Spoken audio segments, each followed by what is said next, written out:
కాంగ్రెస్ ప్రభుత్వం ఇప్పటికీ 1 సంవత్సరం కాలం పాటు పూర్తి చేసుకున్నది. ఏదైతే ఎన్నికల్లో పట గెలవడానికి అయితే బీఆర్ఎస్ పార్టీని ఓడించడానికి ఆ రోజు భారతీయ జనతా పార్టీపై బీఆర్ఎస్ బీజేపీ ఒకటే అని చెప్పి ఏదైతే ప్రజల్ని నమ్మించి ఏదైతే ప్రజలకు ఏ అవసరాలు అయితే ఉన్నాయో ఆ అవసరాలకు అమలు కాని హామీలను ఇచ్చి ఈరోజు రేవంత్ రెడ్డి గారి ప్రభుత్వం అధికారంలోకి వచ్చి 1 సంవత్సరం పూర్తయింది. కాబట్టి మేము భారతీయ జనతా పార్టీ పక్షాన ఈరోజు కాంగ్రెస్ పార్టీ పైన ఒక చార్జ్ షీట్ విడుదల చేస్తూ ఉన్నాం.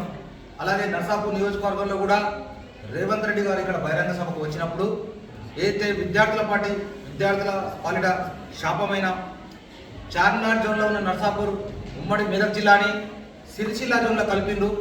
నేను అధికారంలోకి వచ్చిన తర్వాత ఈ యొక్క సిరిసిల్ల జోన్ నుంచి నర్సాపూర్ ప్రాంతాన్ని మెదక్ ప్రాంతాన్ని చార్మినార్ జోన్లో కలుపుతానని చెప్పి ఆ రోజు వాగ్దానం చేసిండు.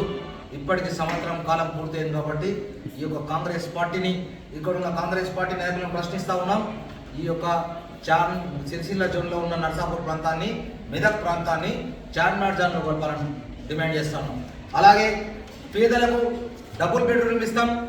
వారు డబుల్ బెడ్రూమ్ ఇస్తారని కేసీఆర్ మేము అధికారంలోకి వచ్చిన 100 రోజుల్లో పట్టనే మేము 5 లక్షల రూపాయలు ప్రతి ఇంటికి ఇస్తామని చెప్పి ఈరోజు ఆ యొక్క హామీని కూడా మర్చిపోయి 1 సంవత్సరం కాలం పాటు గుర్తు చేస్తూ ఉన్నాం రేవంత్ రెడ్డి గారికి. అలాగే అయితే ఉద్యోగ క్యాలెండర్ రిలీజ్ చేస్తానో అది కూడా రేవంత్ రెడ్డి గారు మర్చిపోయారు. కాబట్టి అదొకసారి గుర్తు చేస్తూ ఉన్నాం. ఇలా అమలు కాని హామీలు ఎన్నో ఇచ్చి ప్రజలకు మభ్యపెట్టి అధికారంలోకి వచ్చిన రేవంత్ రెడ్డి ప్రభుత్వాన్ని నర్సాపూర్ నియోజకవర్గ భారతీయ జనతా పార్టీ ప్రశ్నిస్తూ ఉన్నది.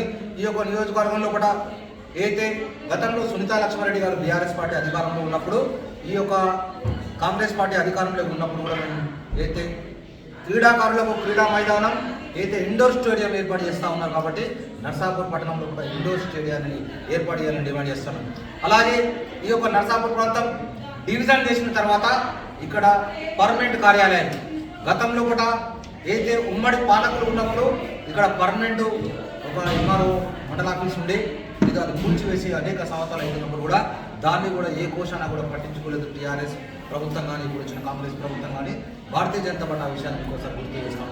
అలాగే ఏదైతే కోర్టు ఉన్నదో డివిజన్ చేసిన తర్వాత డివిజన్ చేసి 5-6 సంవత్సరాలు గడిచిపోతున్నప్పుడు కూడా ఇక్కడ డిఎస్పీ ఆఫీస్ లేదు. కాబట్టి డిఎస్పీ ఆఫీస్ని కూడా కాంగ్రెస్ పార్టీని గుర్తు చేస్తా ఉన్నాం. అలాగే ఈరోజు సపోర్ట్ అయితే కోర్టు భవనం ప్రజలు ఏ న్యాయం కోసం అయితే నర్సాపూర్ ప్రాంతానికి వస్తారో ఉమ్మడి అయితే నర్సాపూర్ సంగారెడ్డి జిల్లాలో ఉన్నప్పుడు